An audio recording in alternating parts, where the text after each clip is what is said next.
Chlapci a děvčata, vážení hosté,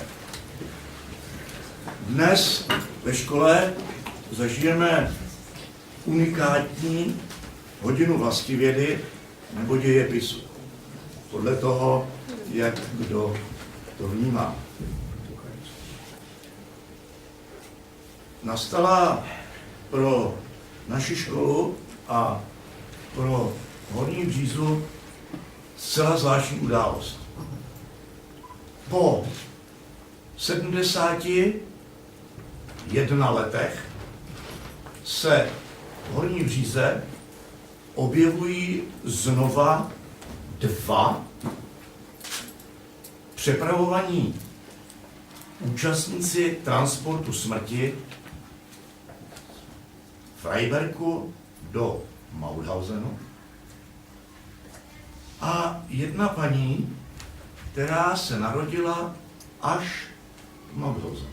Co vás vedlo, paní Holdenová, k tomu, že jste se zmocnila zrovna tohohle příběhu?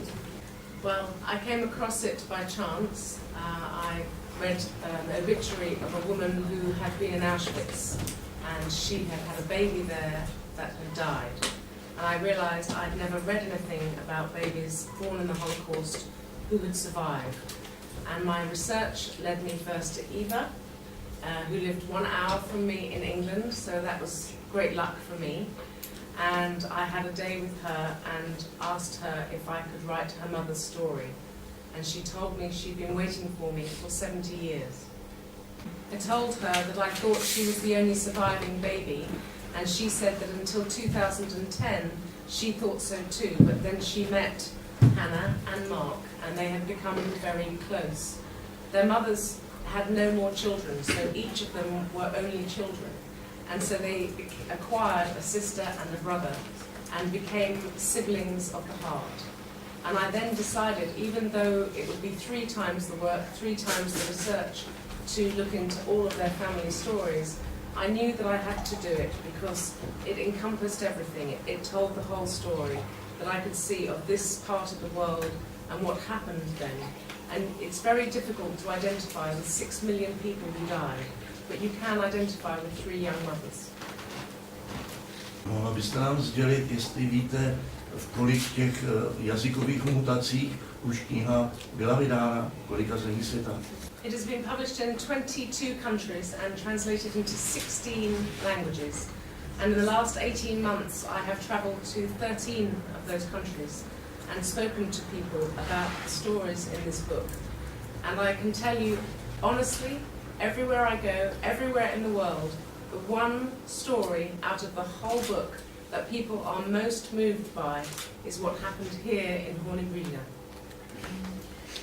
Kniha byla vydána ve 22 zemích, byla přeložena do 16 jazyků a za poslední rok a půl jsem navštívila 13 z těchto zemí a mluvila jsem s lidmi o těchto příbězích. A můžu vás opravdu naprosto upřímně ujistit o tom, že kdekoliv jsme s lidmi o celé knize mluvili, tak nejdojemnějším a nejzajímavějším příběhem se stává právě ten příběh z Horní Břízy. Na té tiráži té knihy je drobným písmem napsáno jméno nakladatelství Mladá fronta. Dovolte, abych představil paní Dejml a pana Kočího z nakladatelství Mladá fronta.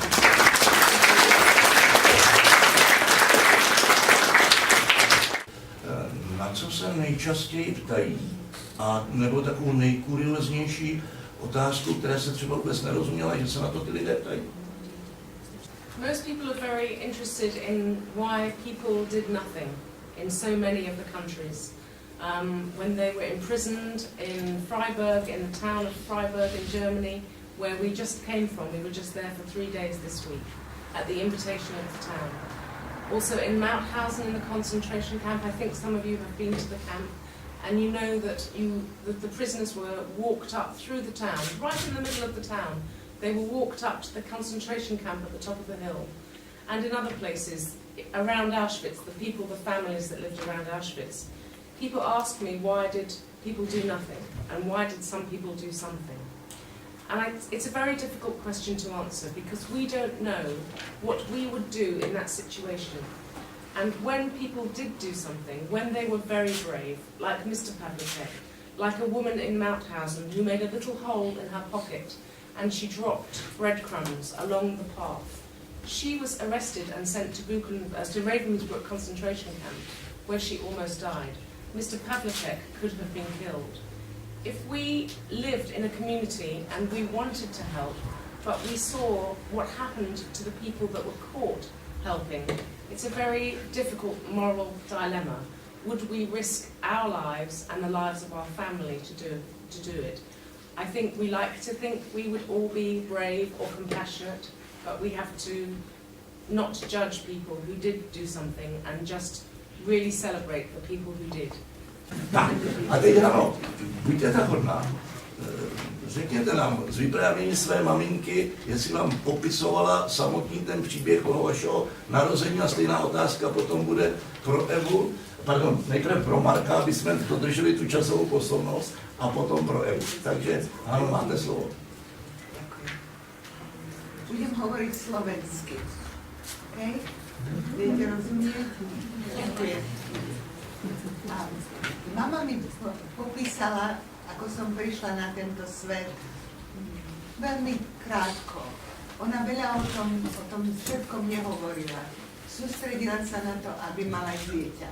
To jej bolo veľmi dôležité. Ale keď už konečne som sa ohlásila, tak povedala, že ľudia sa stavili, či to bude dievča alebo chlapec. Vojna sa končila, alebo fronty sa blížili, tak všetci tí väzni dúfali, že tá vojna sa skoro skončí. A preto si povedali, že ak to bude chlapec, vojna bude pokračovať. Ak to bude dievča, vojna sa skončí. Tak keď som prišla na tento svet a videli, že to je dievča, tak bola veľká radosť. Čo je dobre počuť. Samozrejme, že maminka sa starala o iné veci, hlavne o to, či ja zostanem na živote.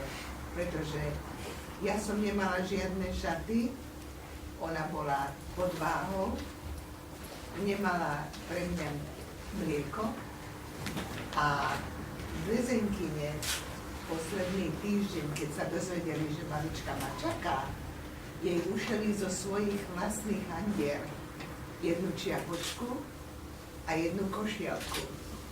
A tie veci sú teraz v Mauthausene vystavené, v Holocaust Museu v Washingtone, ja som to darovala. A maminka samozrejme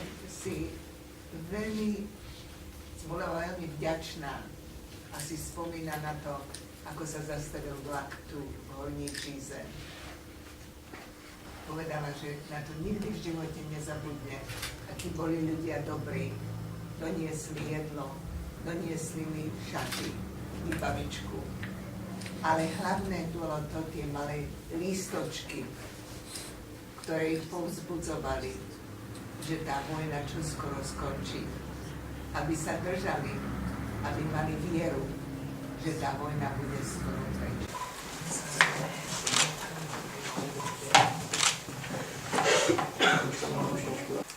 Pán starosta, vy ste povedali, že nás rád vidíte, že vyzeráme tak dobre.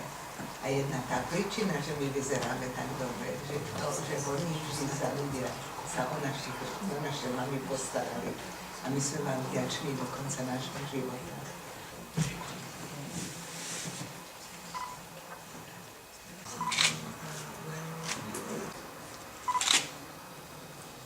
I was going to say, for the second time in 71 years, we are thankful for the wonderful people and the wonderful food that we've received, the wonderful hospitality of the people of Horní Bříze. Chtěl říci, že děkuji podruhé za 71 let za skvělé přivítání, už tedy podruhé v tomto období skvělými lidmi Horní Břízy a za všechno, co jim bylo poskytnuto, hlavně tady to jídlo, které jim tenkrát zachránilo život. Děkuji. Děkuji hlavně tím lidem, kteří se s váma setkali v té době. A moje maminka tady dostala žádný jídlo, ale dostala stanice mléko. A já bych tak ráda chtěla vědět, kdo mi to dala, ale nevíme. Už několikrát těžké No jo, najít. ale tak já vám děkuji. Taky chci.